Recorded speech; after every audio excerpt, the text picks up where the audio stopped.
यो भिडियो एकदमै मन छुनेछ। उहाँको श्रीमान विदेशमा र पैसा त कमाएर पठाउनुहुन्छ नि, खोइ राम्रो नाना लगाएको भनेर धेरैवटा कमेन्ट आएपछि त्यो कमेन्टको रिप्लाई गर्ने क्रममा यो भिडियो बनाउनु भएछ उहाँले। तर भिडियो एकदमै सही र सान्दर्भिक छ साथीहरू। आउनुहोस् एकैछिन सुनौँ त। म चाहिँ आज श्रीमान विदेश हुँदाहुँदै पनि श्रीमानको कमाइ छँदै पनि नराम्रो कपडा लगाएको छ, सधैँ एउटै कपडा लगाएको छ, अनि मिठो खाना पनि खाएको छैन र कतै घुम्न पनि जाँदैन है भनेर चेवा चर्चा लाग्ने मेरा आफन्तहरूको लागि है। म चाहिँ के भन्न चाहन्छु भने सबैभन्दा ठुलो कुरो पैसा हो। होला मेरो श्रीमानको पनि कमाइ छ, उहाँले कमाउनु भएको छ, त्यो आफ्नो ठाउँमा छ।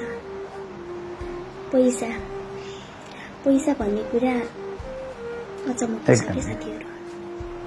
मेरो श्रीमानले पैसा कमाउनु भएको छ, हो उहाँको कमाइ छ र पैसा पनि पठाउनुहुन्छ, तर जिम्मेवारीको भारी बोकेर परदेशिनु भएको हो मेरो श्रीमान।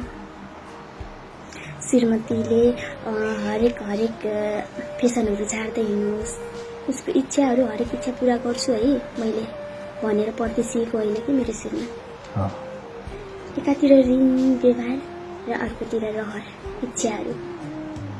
होला मेरो श्रीमानलाई पनि मेरो इच्छा पुरा गर्ने मन त होला, तर पनि श्रीमान कमाउने हुन्छ भने श्रीमती जमाउनु एकदम 100%।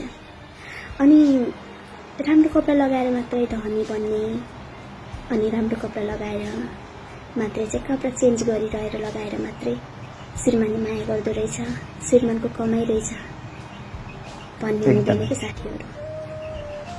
खुसी त्यो ठाउँमा पनि हुनुपर्छ जहाँ च्यातिएको कपडालाई तालेर लगाइन्छ नि। च्यातिएको कपडालाई तालेर लगायो भन्दैमा त्यसलाई गरिब मानिँदैन, त्यसलाई त झन् धनी मानिन्छ साथीहरू। भन्छ नि घाँटी हेरेर हार्ने। आफ्नो घाँटी चाहिँ सानो छ अनि ठुलो ठुलो हाडहरू चाहिँ मिल्न खोजेर घाँटीमा अड्किन्छ र त्यही हाडको कारणले ज्यान जान सक्छ।